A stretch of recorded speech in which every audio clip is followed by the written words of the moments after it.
22절부터 24절까지. 지금은 너희가 근심하나 내가 다시 너희를 보리니 너희 마음이 기쁠 것이요 너희 기쁨을 빼앗을 자가 없으리라. 그날에는 너희가 아무것도 내게 묻지 아니하리라.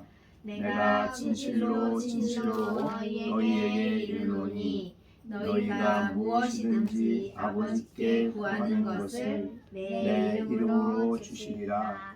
지금까지는 너희가 내 이름으로 아무것도 구하지 아니하였으나 구하라 그리하면 받으리니 너희 기쁨이 충만하리라. 아멘. 예, 지난주에는 우리 추수감사주일로 제 본문을 잠시 쉬었다가 또 오늘 이어서 말씀을 전하게 되었습니다. 오늘 내용에 아까 22절에 지난 주간에 이제 물론 22절까지 설교를 했습니다. 너희가 근심한다는 이 근심이 예수님 6월절 설교의 동기가 됩니다. 그 근심의 이유는 예수님이 제자들을 떠난다는 이야기를 듣고 제자들이 근심했습니다. 어느 정도냐면 16장 6절에 보면 도리어 내가 이 말을 함으로 너희 마음에 근심이 가득했다. 그래서 예수님이 제자들이 올 수 없는 곳으로 간다라고 말할 때에 제자들은 근심이 가득했습니다. 그래서 그들을 향해서 너희는 마음에 근심하지 말라라는 14장 1절에 설교를 말씀을 시작으로 설교를 시작하게 된 것입니다. 그러면서 특별히 예수님이 이제 제자들을 떠나게 되면 그것으로 끝이 아니라 예수님은 십자가에서 못 박혀 죽게 되지만 그러나 예수님은 다시 부활하게 될 것에 대해서 말씀을 하십니다. 그래서 지금은 예수님이 떠난다고 하니 근심하지만 그러나 그들은 마음에 기쁠 것이다. 왜냐하면 부활하실 예수님을 만나기 때문이다 했습니다. 근데 그 부활하신 예수님은 그들을 이제 육신의 눈으로 보이지 않는 영광스러운 하나님 앞으로 가게 될 텐데 그래도 그 부활하신 예수님으로 인한 기쁨을 그들이 누구도 빼앗을 수 없는 기쁨이라고 22절에 말씀을 했습니다. 이것은 제자들에게만이 아니고 오늘 신앙생활은 우리들에게도 똑같이 역사하는 혹은 적용이 되는 말씀이 됩니다. 우리가 육신의 눈으로 예수님을 볼 수 없습니다. 그러나 지금 놀랍게도 우리 예수님, 우리를 위해 십자가에 죽으시고 피 흘려 우리의 죄를 사해 주신 그 예수님께서 하늘로 올리우셔서 지금 하나님 보좌 우편에 앉아 계십니다. 그래서 마태복음 28장에 있는 대로 하늘과 땅에 있는 모든 권세를 아버지로부터 받아 세상의 모든 것들을 통치하고 다스리고 계실 뿐만 아니라 영원한 대제사장으로 이 땅에 살아가는 우리들을 위해서 지금도 끊임없이 기도하시고 쉬지 않고 우리를 위하여 일하시는 영원한 대제사장으로 하나님 앞에 있는 것입니다. 우리가 이렇게 구원을 받아서 하나님 앞에서 우리가 예배할 수 있다. 이것도 전적으로 예수님의 부활하신 예수님 때문에 가능한 것입니다. 그렇기 때문에 예수님은 우리의 기쁨이 되는 것입니다. 예수님의 보배로운 피를 가지시고 하나님 우편에 계시기 때문에 그 그리스도를 통해서 하나님과 화목이 됐고 또한 하나님 앞에 나아가서 우리가 하나님께 기도하고 하나님과 교제하는 이런 놀라운 자리에 우리가 있게 된 것입니다. 지금도 우리를 기억하시고 끊임없이 우리를 위하여 중보하시며 기도하고 계신 예수님을 우리가 생각할 때에 우리가 하나님 앞에 기뻐하지 않을 수 없는 그런 복을 우리가 지금 누리고 있습니다.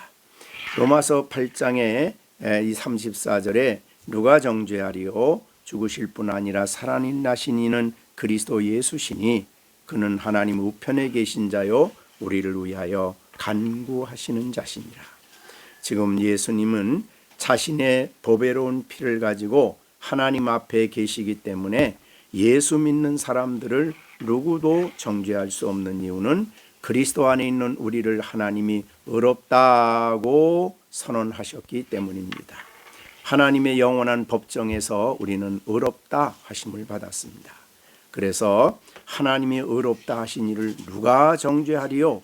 라고 로마서 8장 33절 34절에 말씀하셨습니다. 하나님이 영원하신 하나님이 공의로우신 하나님이 예수 그리스도의 죽으심과 순종을 통해서 믿는 자를 의롭다 선언하셨습니다. 그러므로 누구도 정죄할 수 없는 것이 그리스도 안에 있는 우리들입니다. 마귀도 할 수 없고 다른 사람도 할 수 없고 우리 자신도 우리에 대하여 정죄할 수가 없는 것은 하나님이 의롭다고 선언해 주셨기 때문에 그렇습니다. 이 세상의 법정은 불의할 수 있지만 하나님의 법정은 불의하지 아니하십니다. 예수님의 완전하신 순종을 통해서 우리를 의롭다 하셨기 때문에 하나님의 법정은 최고의 법정은 가장 완전하고 가장 정의롭고 공의로운 법정인 것입니다. 그 법정에서 하나님이 그리스도 때문에 우리를 의롭다 하셨습니다. 그리스도 때문에 하나님과 우리가 화목이 되었고 그리스도는 지금도 우리를 위하여 그렇게 기도하며 계시니 부활하신 예수님을 생각할 때마다 우리는 기뻐하지 않을 수가 없다. 그래서 이 기쁨은 누구도 빼앗아갈 수가 없습니다. 외적으로 신앙인들을 박해하고 외적으로 성도들이 어려움을 당하고 고난이 있었지만 초대교회 성도들은 이 부활하신 예수님 때문에 기쁨이 넘쳤던 것입니다. 그것이 우리가 사도행전에 보면 알 수가 있는 말입니다. 그래서 사도행전에 끊임없이 많은 박해와 고난이 있었지만 그들은 쉬지 않고 그들은 어느 곳에서나 그치지 않고 예수 기쁨이 되시는 예수 그리스도를 전하지 않을 수 없는 그런 삶을 살았던 것입니다. 바로 우리도 부활하신 예수님을 우리가 믿고 그 안에 의롭다함을 얻은 것은 초대교회 성도들이나 우리나 똑같습니다. 그렇기 때문에 그리스도 안에 있는 우리들은 이 기쁨을 가지고 신앙생활을 해야 될 것이다. 지난 시간에 22절까지 말씀을 하셨습니다. 이제 오늘은 23절과 24절의 말씀입니다. 여기에 오늘 구하라 그리하면 받는다라는 23절, 24절입니다. 우리가 얼마나 귀한 약속의 말씀인가를 우리가 볼 수가 있습니다. 그러면 23절 그날에는 이라는 말을 했습니다. 성경에서 그날이라고 말할 때는 한 하루를 말하는 그날이 아닙니다. 그날은 바로 일정한 기간을 뜻합니다. 그래서 그날에는 너희가 아무것도 내게 묻지 아니하리라. 그러니까 이 땅에 계실 때 제자들은 예수님에게 여러 가지 질문을 했습니다. 그렇지만은 그날에는 이제 너희는 묻지 않는다. 그럼 예수님을 제자들이 예수님에게 질문하지 언제까지 질문했나? 우리가 알고 보면 사도행전 1장에서도 예수님의 제자들이 질문하는 내용이 사도행전 1장 6절에 나오죠. 거기 보면 부활하신 예수님을 만나고 40일 동안 예수님이 계신 다음에 이제 승천하시기 전에 제자들과 함께 감람산에 있었습니다. 그때에 제자들이 뭐라고 얘기합니까? 이스라엘 나라를 회복하심이 이때이니까 라고 질문합니다. 이때까지 물었어요. 그러니까 그날에는 너희가 아무것도 내게 묻지 않는다는 말은 바로 이때까지는 제자들이 질문을 했지만 그러나 이후로 또 어느 때입니까? 예수님이 그 마지막 질문을 받으시고 제자들이 보는 앞에서 하늘로 승천하십니다. 사도행전 1장이죠. 승천하신 후부터는 제자들은 아무것도 예수님에게 묻지 않았습니다. 왜 그렇습니까? 하늘로 승천하셔서 하나님 우편에 가 계시기 때문입니다. 그래서 육신으로 몸으로 계신 예수님에게 대화를 할 수가 없는 상황이 된 것입니다.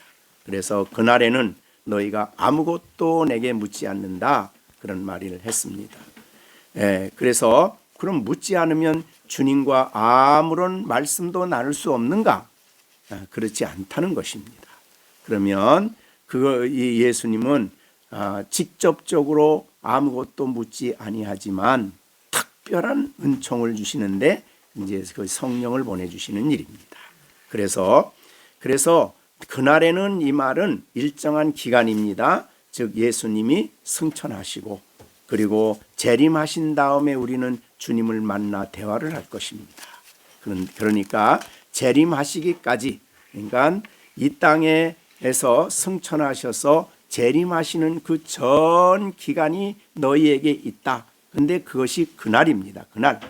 그래서 이 그날은 아주 이 예수님과 진리 안에서 묻기도 하고 또 가르침도 받고 교제도 하고 이 일을 하기 위해서 보내주신 분이 성령이시다, 그 말이죠. 그래서 너희가 그날에는 너희가 아무것도 내게 묻지 않는다, 거룩하신 성령을 보내주실 테니 성령이 너희를 가르칠 것이며 진리로 인도할 것이며, 이거는 이미 앞에서 많이 말씀을 하셨습니다.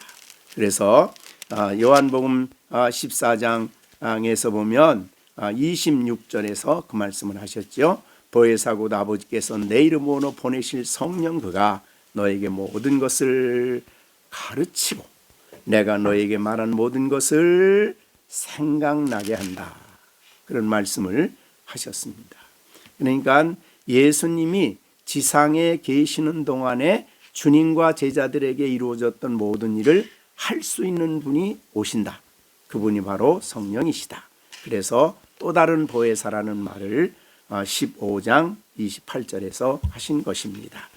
28절에 내가 아버지께로부터 너에게 보낼 보혜사 곧 아버지께로부터 나오시는 진리의 성령이 오실 때 그가 나를 증언하며, 그분은 성경을 통해서 이렇게 제자들에게 증언을 해주시고 사명을, 또 그 다음에 16장 13절 말씀에 진리의 성령이 오시면 그가 너희를 모든 진리 가운데로 인도하시고 그런 말씀을, 장래일을 너희에게 아직도 듣지 못한 그 스스로 말하지 않고 오직 들은 것을 말하며 예수님에게 듣는 말을 성령이 제자들에게 알려준다, 그 말입니다. 장래일을 너희에게 알리리라. 그 다음에 이제 이렇게 보혜사 성령이 오셔서 제자들에게 성경을 기록하고 또한 이 말씀을 깨닫게 하고 또 성경을 가지고 제자들과 교제하고 또 그런 일을, 그러니까 예수님이 하셨던 그 일을 하실 수 있는 분으로 이 땅에 오신다. 그걸 이미 말씀을 해 주셨죠. 14장 16절에도 내 아버지께 구하겠으니 그가 또 다른 보혜사를 너희에게 주사, 이미 설명드린 대로 또 다른 보혜사란 말은 예수님이 보혜사로 함께 계셔서 제자들과 함께 교제했는데 그와 같은 일을 할 또 다른 보혜사, 다른 보혜사 성령이시여 오셔서 내가 너희와 함께 있었던 교제, 내가 너희는 성령을 통해서 묻기도 하고 깨닫기도 하고 하는 이 교제하는 모든 일을 또 성령이 가르치시고 알게 하시고 또 인도하시고 이 모든 일을 하신다. 그분이 바로 오신다. 그래서 너희가 아무것도 내게 묻지 아니할 것이지만 그러나 걱정하지 마라. 또 다른 보혜사가 오신다. 는 말씀을 해 주신 것입니다. 그렇기 때문에 너희가 그날에는 내게 아무것도 묻지 않는다는 말은 참으로 위대하고 헤아릴 수 없는 깊이가 있는 말입니다. 왜냐하면 그러나 성령이 너희 안에 내가 한 모든 일을 하실 것이다라고 하는 것이기 때문입니다. 그래서 예수님께 직접 묻지 않지만 그러나 성령을 통해서 이 모든 일을 하신다, 그런 뜻이 되겠습니다. 오늘날 이 진리를 잘못 오해해서 마치 자기가 예수님에게 직접 말을 듣는다고 하는 그런 말을 한다면 전부 다 거짓말입니다. 오직 성령을 통해서. 그리고 사도들에게는 성경을 기록할 수 있는 특별한 일을 해주시지만 그 이후로는 기록된 성경을 사용하셔서 우리들과 함께 대화하시고 교제하시고 알려주시고 또 우리가 묻는 것을 깨닫게 해주시는 그런 모든 일을 하시는 그런 시대, 이건 우리가 신약 시대라고 표현을 합니다. 성령이 역사하는 시대다, 이렇게 볼 수가 있습니다. 자, 그 다음에는 이제 23절입니다. 그날에는 너희가 아무것도 내게 묻지 아니하리라. 내가 진실로 진실로 너희에게 말한다. 요한복음에서 중요한 진리를 말할 때에 진실로 진실로라는 말을 쓰지요. 그래서 진실로 진실로라는 말을 하면 그 다음에 하는 말씀은 굉장히 중요한 진리. 물론 어느 진리가 중요하지 않은 건 없지만은 그러나 우리가 더 아주 분명하게 받아들여야 할 진리를 말하고 있습니다. 내가 진실로 진실로 너에게 말하는데 뭘 말하느냐? 너희가 무엇이든지 아버지께 구하는 것을 내 이름으로 주실 것이다 라고 말씀을 합니다. 너희가 무엇이든지 아버지께 구한다.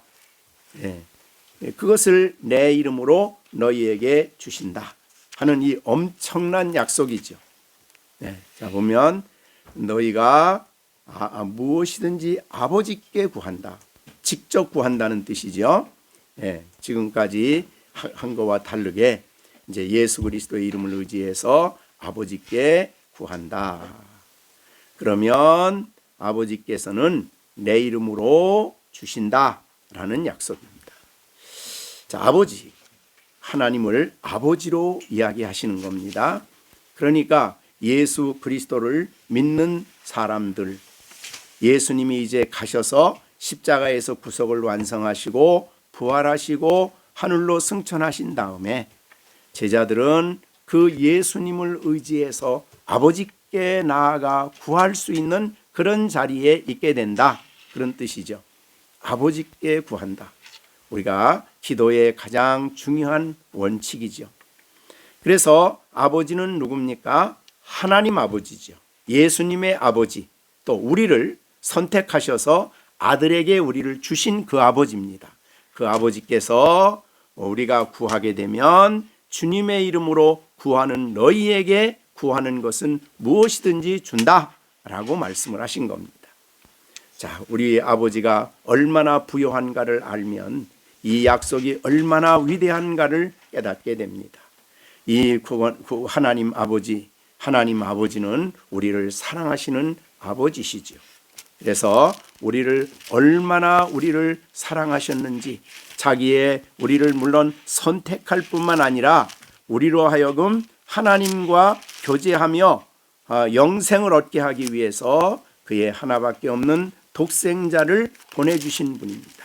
그만큼 우리를 사랑하신 분이시죠. 그래서 우리가 로마서에 배운 대로 로마서 8장에서 말씀하신 대로 정말 우리 하나님이 우리를 사랑하신 그 큰 사랑을 우리에게 표현한 말씀이죠. 그것은 바로 우리를 위해서 자기의 하나밖에 없는 아들, 독생자지요.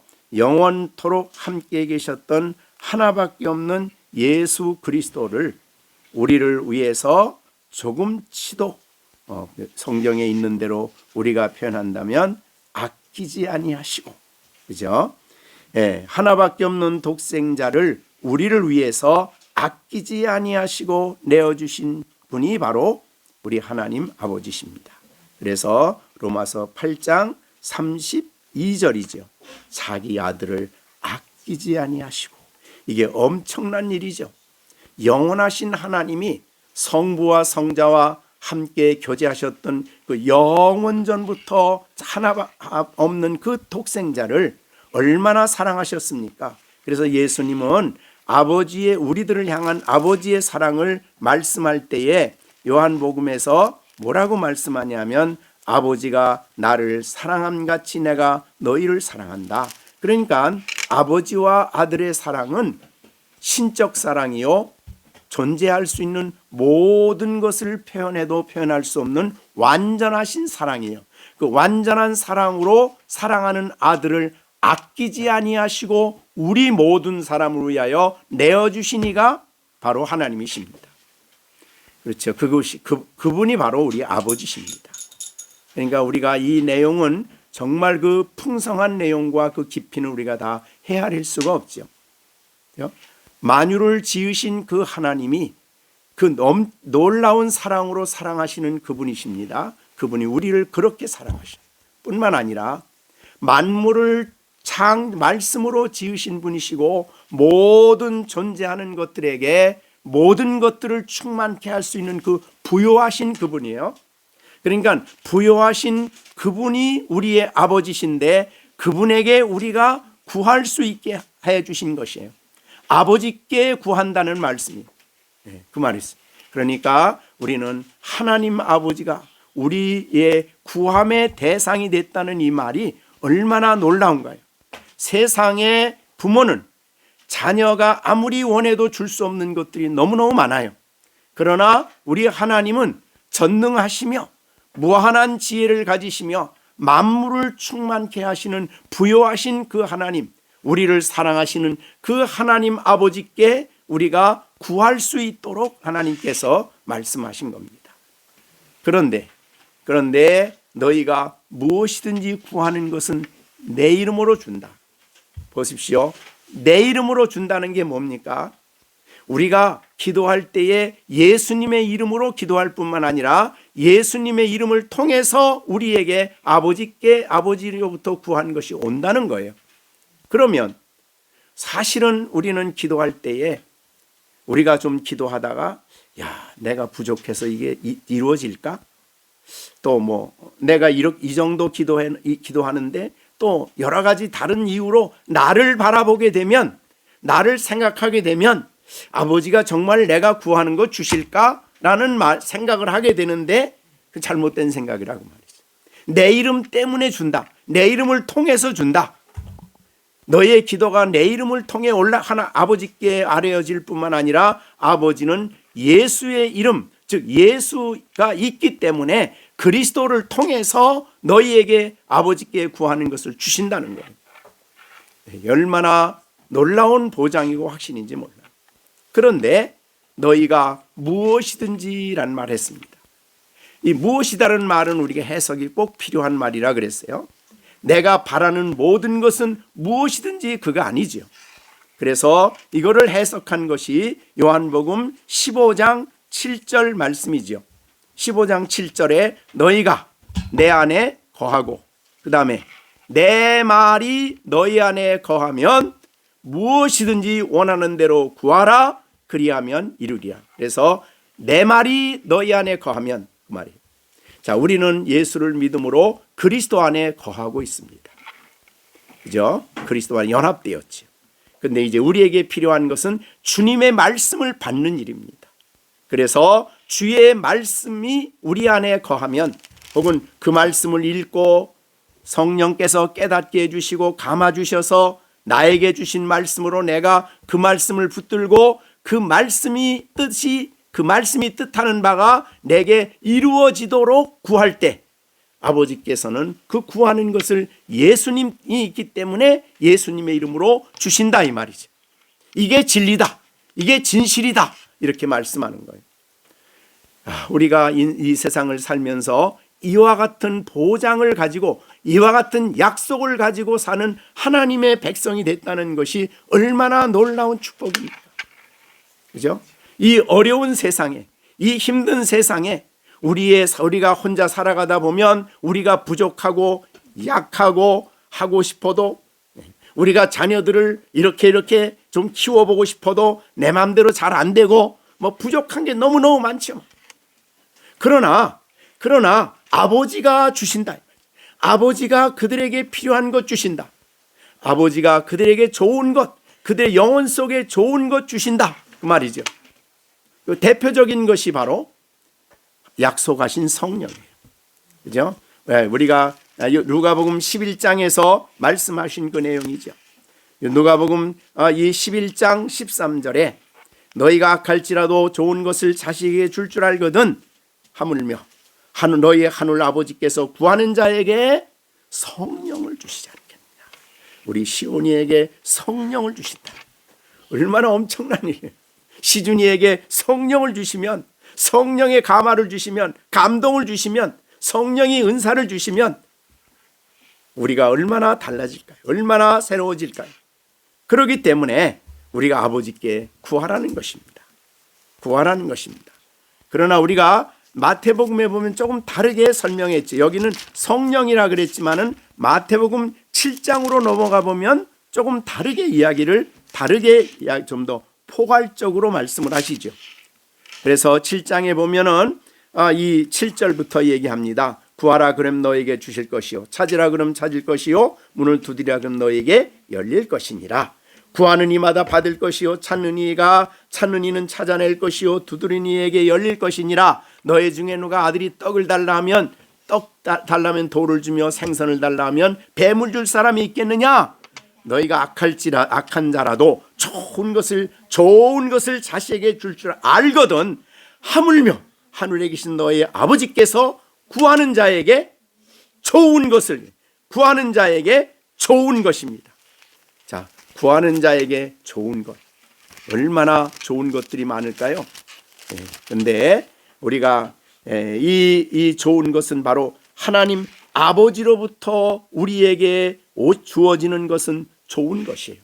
그래서 이 좋은 것에 대해서 해석이 야고보서 1장 17절에 나옵니다. 야고보서 1장 17절. 온갖 좋은 은사와 온갖 좋은 온전한 선물이 다 위로부터 빛들의 아버지께로부터 내려온다 그랬습니다.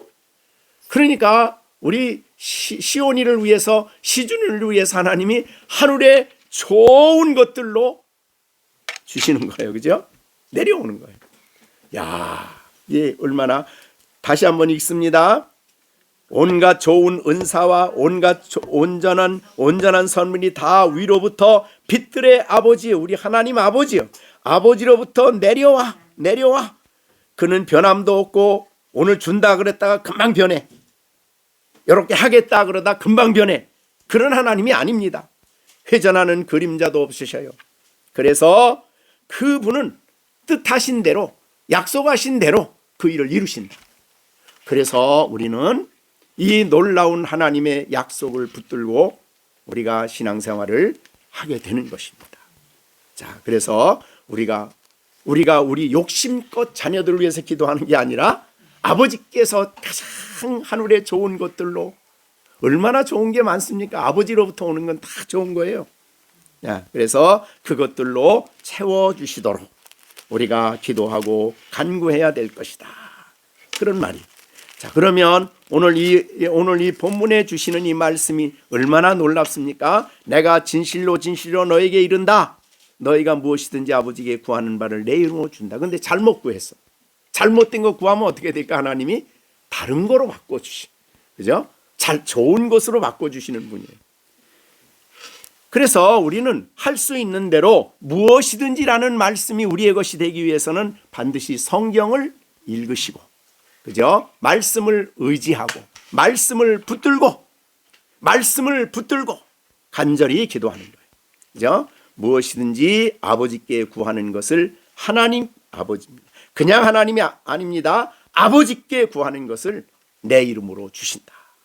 하나님의 이름으로 준다. 얼마나 완전한 보장이에요. 이게 사실은 내 열심으로 준다, 아니면 내 무엇으로 준다 그러면 늘 부족할 수밖에 없죠. 그러나 예수님의 이름으로 주신다. 우리가 예수님 이름이란 말은 예수님 자신이에요. 자신. 예수님이 중보자예요. 그 중보자를 통해서 하나님은 주신다. 그래서 앞에 나오는 우리가 이 15장의 성령을 주실 때도 똑같이 얘기를 하셨어요. 그죠? 15장 26절에 내가 아버지께로부터 너에게 보낼 보혜사 곧 아버지께로부터 나오시는 진리의 성령이 오실 때에 그가 나를 증언한다. 자, 그러면 우리에게 성령을 보내주실 때에 이 놀라운 성령을 보내주시는 그분이 바로 하나님이시지만, 그죠? 진리의 성령이 오실 때 그가 나를 증거한다. 아버지께로부터 내가 아버지께로부터 너희에게 보낸다. 그러니까 내가 보내는데 누군가 내가는 예수님이죠. 26절에 내가 보낸다. 누구로부터? 아버지로부터 너희에게. 그러니까 사실은 보혜사 성령은 아버지께로부터 오는데 아들을 통해서 우리에게 오시는 거예요. 그죠? 거기에 내가요. 그래서 내가 아버지께로부터 너희에게 보낼 성령이다. 아버지께 나올 때는 그리스도를 통해서 우리에게 오신다. 이 가장 위대한 성령의 임재도, 성령의 부으심도, 기름 부으심도, 성령의 은총도 바로 우리의 기도에 대한 응답이에요. 그러니까 우리가 아이들이 지혜 없다고 자꾸 왜 저럴까 그러지 마시고 하나님이 지혜를 주시도록, 그죠? 성령이 오시면 지혜를 주시고 총명을 주시고 이렇게 기도하는 거예요. 우리 시준이를 위해서도 하나님이 총명을 주시고 지혜를 주시고 우리가 기도할 일이에요. 왜 부족하다 그러지 마시고 하나님께 구하라. 왜?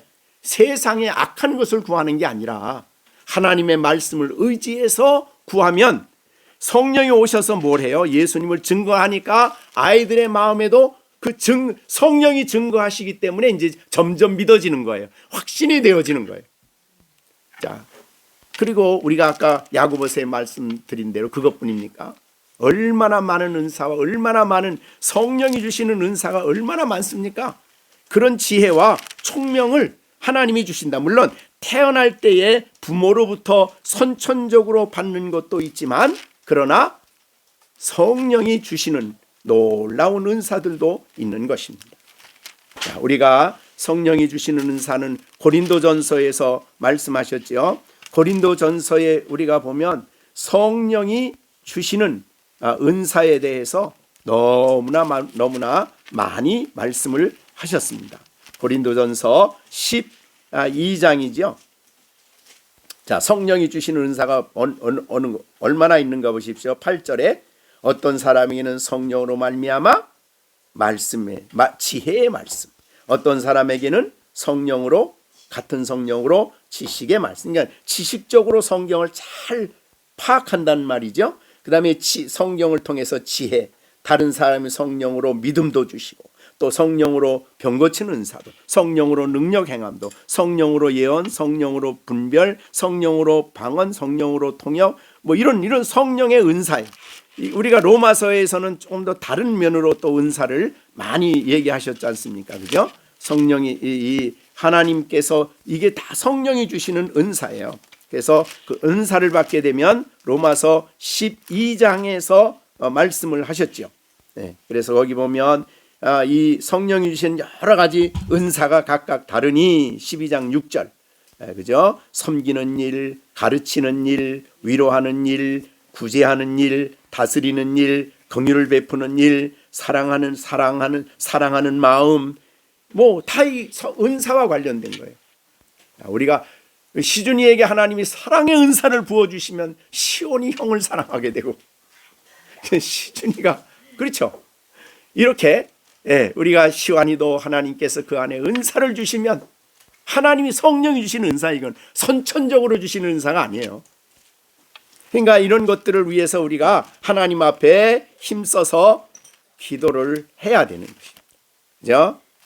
얼마나 엄청난 약속이에요. 이게 우리가 오늘 본문에 주어지는 이 귀한 23절의 약속, 너희가 무엇이든지 아버지께 구하는 것을 내 이름으로 주신다. 얼마나 엄청난 보장입니까? 자, 이것이 오늘 우리가 하나님이 여러분에게 주시는 말씀이라. 그죠? 마음에 꼭 붙잡고 이게 진실이다. 이게 진실이다. 내가 진실로 이 말한다. 여기 이 말에 대해서 조금치도 의심하거나 조금치도 불안해하지 말아라. 진실로 너에게 말하는데 그런 말이지. 그 다음에 24절. 지금까지는 너희가 내 이름으로 아무것도 구하지 아니했다. 그러니까 예수님이 대속을 이루시기, 십자가에서 구속을 이루기 전까지는 제자들이 예수님의 이름으로 아버지께 구하지 않았어요. 그러니까 그 이전까지는 직접 그냥 하나님이 오셨기 때문에, 육신으로 오셨기 때문에 그냥 예수님께 그냥 구하면 됐어요. 원하는 것을 구하면 됐어요. 그래서 지금까지는 너희가 내 이름으로 아무것도 하나님께 구하지 않았어요. 네, 직접 예수님이 같이 계시니까. 그런다 이제는 예수님이 십자가에서 구속을 이루시고 하늘나라로 부활하여 승천하신 후에는 전혀 다른 스타일이에요. 그게 뭐냐면 제자들이 직접 하나님께 구하게 됩니다. 그래서 마지막으로 24절에 구하라 그리하면 받으리니, 앞에서 이미 말씀한 내용이지만 다시 한번 강조해서 단호하게 말씀을 해 주십니다. 구하라 그러면 받으리니. 그랬습니다. 자, 이것은 구한 어떤 사람에게만 주신 그런 특권이 아니죠. 무슨 목회자들에게만 주신 말씀이 아니죠. 이거는 모든 그리스도인에게 주신 말씀이에요. 그죠? 모든 그리스도인에게 주신 놀라운 하나님의 약속입니다. 주님의 약속입니다. 이 약속을 주셨기 때문에 예수님은 제자들이 부족한 것 충분히 알면서도, 그죠? 예수님의 제자들이 다 부족하기 짝이 없어요. 배운 것도 별로 없어요. 그런데도 예수님은 그들에게 이 세상을 맡기고 갔어요. 그죠? 세상을 복음하는 이 엄청난 사명을 제자들에게 맡김에 있어서 예수님은 조금치도 염려하거나 주저하지 않았어요. 왜? 이 약속이 있기 때문에. 그래서 예수님께서는 마태복음 28장에 하늘로 올리워 가시는 그 장면이 나오죠. 거기에 나오면서 큰 엄청나게 큰 사명을 주지 않습니까? 19절, 28장 19절, 너희는 가서 모든 족속으로 제자를 삼아 아버지와 아들과 성령의 이름으로 세를 주고 내가 너희에게 분만 모든 것을 가르쳐 지키라.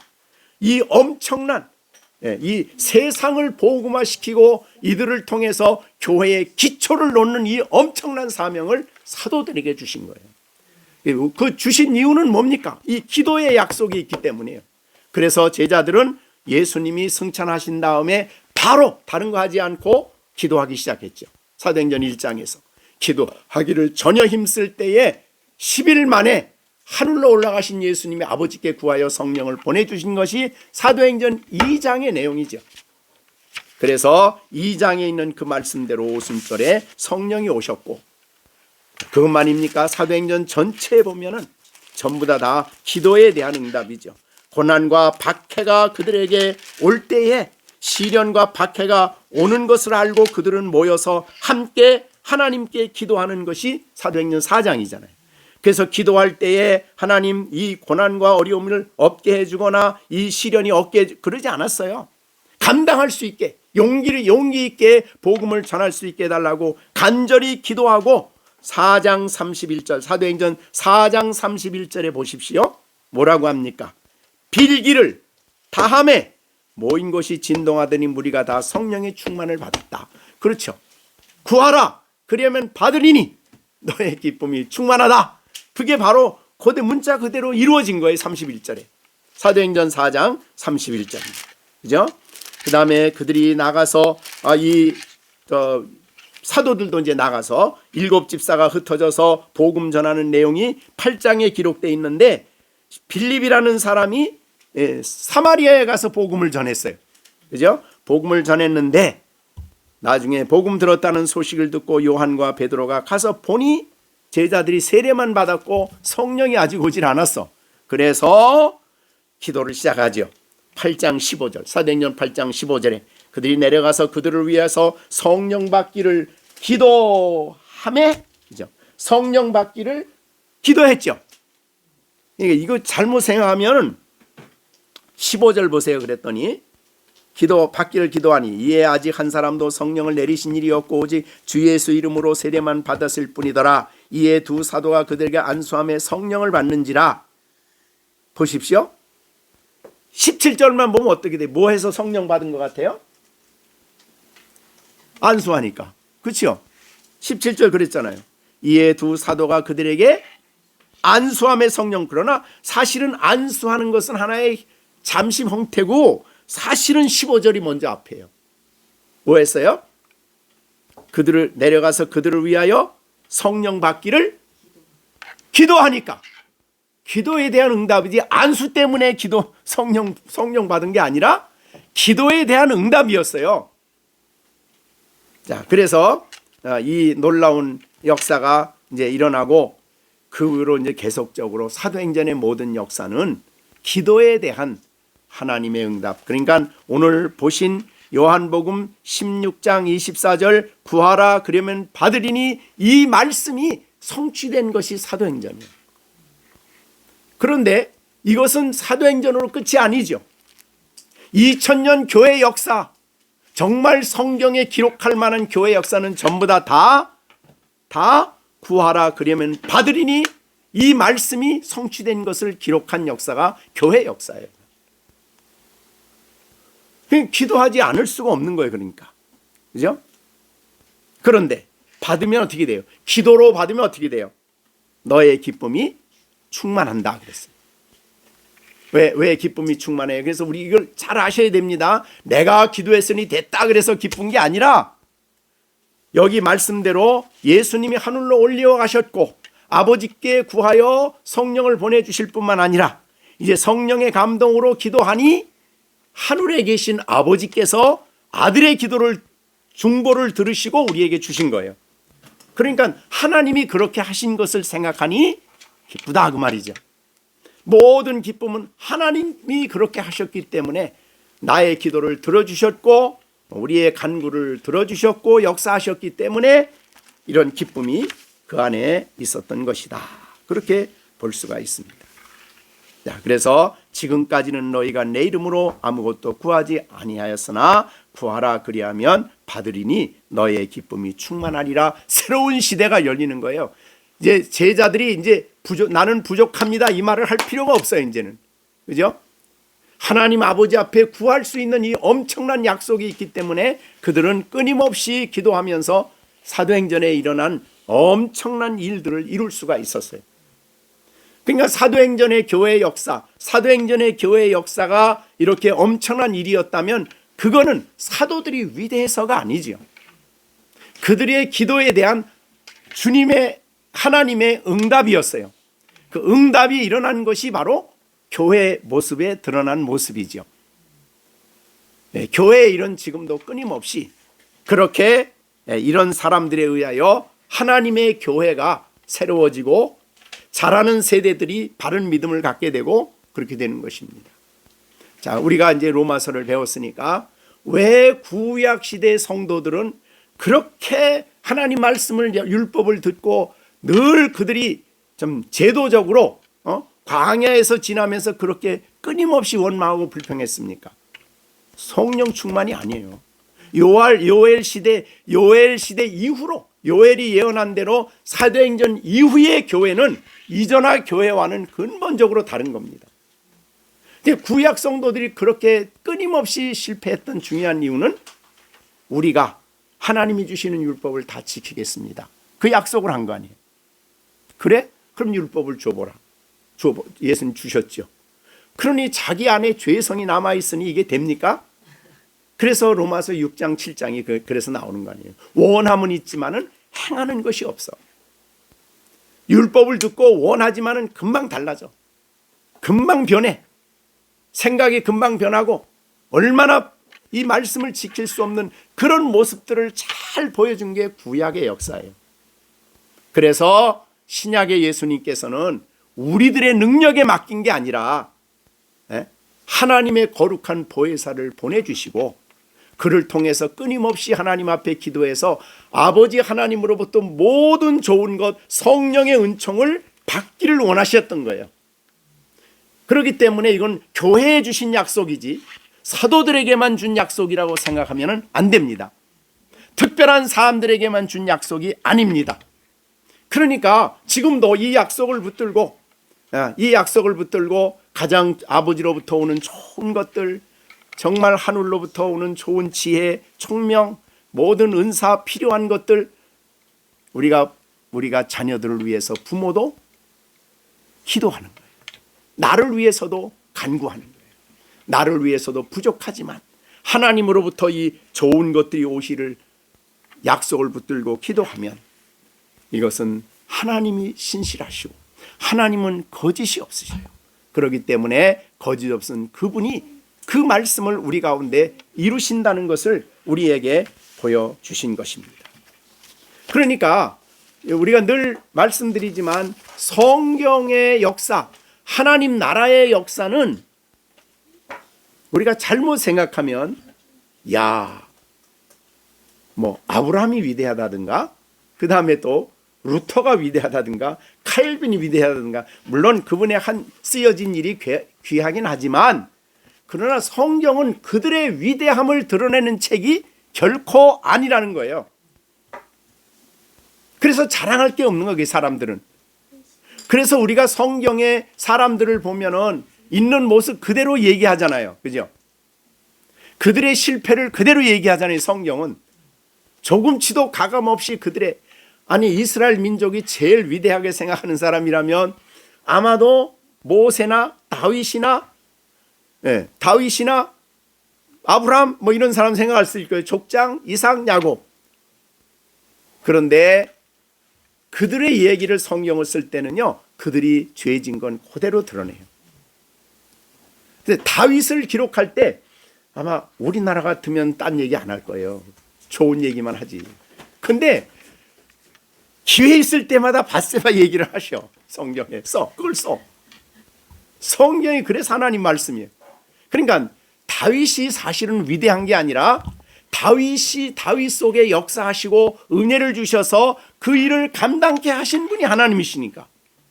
그러니까 내가 위대하다고 함과 동시에 곧 시험에 빠지게 돼요. 내가 똑똑하다고 생각하는 동시에 그는 넘어지게 돼요. 그러니까 우리는 하나님 앞에서 언제나 연약한 죄인이라는 것을 철저하게 고백하고 오직 모든 은혜가 전적으로 아버지로부터 우리에게 오는 것이 그리스도를 통해 우리에게 오는 것을 알고 기도를 해야 된다는 것입니다. 자, 우리가 요한복음 15장에서 이미 말씀드린 대로 나는 포도나무에 너희는 가지라. 그럼 가지가 열매를 많이 맺으면 열매 맺고 난 다음에 가지가 딱 서서 내가 열매를 맺었어, 이러면 됩니까? 아니죠. 가지가 열매 맺은 게 아니죠. 그 밑에서 나무로부터 온 수액을 받아서 열매를 맺은 거죠. 그걸 그렇게 우리가 전적으로 하나님의 나라의 일이 이렇게 구하라 그러면 받으리니 너의 기쁨이 충만하다는 이 진리 위에 우리가 설 때에 우리는 어떤 일이 있어도 영광을 하나님께 돌리고 결과를 하나님께 돌리고 감사를 하나님께 하고 그렇게 하나님 중심으로 살아갈 때 우리 안에 기쁨이 있는 거예요. 사실은 나 중심으로 살아가면 그 기쁨은 잠시입니다. 금방 염려에 사로잡히고 금방 근심에 사로잡혀요. 왜? 우리는 유한한 인생이기 때문에, 우리는 부족한 것을 우리 본능적으로 알기 때문에 그래요. 그래서 나를 의지하고 내 능력을 자랑하고 나 자신을 신뢰하고 살아가는 것처럼 어리석은 게 없어요. 그래서 세상은 그렇죠. 너를 믿어라. 믿을 건 너밖에 없다. 그러지만 그거는 정말 거짓말이에요. 그건 사탄의 시험이에요. 그래서 우리는 내 능력, 내가 뭘 일을 하는 게 아니라 신앙인들은 능력 주시는 안에서 내가 모든 것을 할 수 있다는 게 신앙인들의 기본적인 자세예요. 그럼 능력을 주시는데 그 능력을 어떻게 받느냐? 구하라 그러면 받으리니에요. 이거 없이 그냥 내가 능력이 나면서부터 능력이 있다가 아니에요. 구하라 그러면 받으리니 너의 기쁨이 충만하다. 이 말씀에 의하여 우리가 하나님의 능력이 내 안에 계셔서 일하는 것이고 역사하는 것이고 그분이 결과를 만들어내는 것이에요. 그래서 우리가 기도할 때도 우리가 이제 아까 로마서 15장의 7절에서 너희가 내 안에 거하고 내 말이 너희 안에 거하면 무엇이든지 원하는 대로 구하라 그리하면 이루리라. 너희가 열매를 많이 맺히면, 그러니까 구하는데 구하는 내용이 뭐예요? 열매 맺는 것과 관계돼 있어요. 성령의 열매죠. 그죠? 그러니까 우리가 하나님께 구할 때도 그냥 내 욕심껏 구하는 게 아니라, 그죠? 말씀을 의지해서 이렇게 하나님의 뜻이 이루어지기를 하나님께 간절히 기도하는 그런 자세를 가지고 구해야 된다 그 말입니다. 여러분, 이 세상을 살아가는 여러분에게 이만큼 엄청난 보장이 어디에 있겠습니까? 그죠? 우리 키울 삼형제 또 우리 시령이를 보면 엄마가 얼마나 부담이 돼요? 근데 부담이 되지 말라 이 말이죠. 이 약속이 있다. 네. 이 약속이야말로 이 아이들을 지혜롭게 하고 이 아이들을 하나님이 쓰시는 사람들로 주실 수 있는 엄청난 하늘의 좋은 것들이 아버지께 보존되어 있는 거예요. 아버지로부터 오는 거죠. 이 엄청난 약속을 우리가 잊어버리고 살면은 안 된다 이 말이죠. 자, 그래서 예수님은 제자 이제 이 설교가 사실은 마지막 부분의 설교예요. 이 앞 14, 15, 16장 6월절 설교의 마지막 부분이거든요. 이 부분을 설교하면서 내가 진실로 진실로 너에게 일한다. 제자들이 이 말을 받았을 때에 정말 하나님이 너무너무 강조해서 주신 말씀이에요. 그죠? 주님이 여러분에게도 오늘 예수님이 이 예배 시간에 오셔서 오늘 여러분들에게 이 시간에 이 말씀을 주시는 거예요. 내가 진실로 진실로 너희에게 말한다. 그런 말이죠. 아버지께 구하는 것은 내 이름으로 주실 텐데 내 이름 때문이 아니에요. 내 공로 때문이 아니에요. 내 이름 때문에 주시는데 이제는 구하라 그러면 받으리니 너의 기쁨이 충만할 것이다.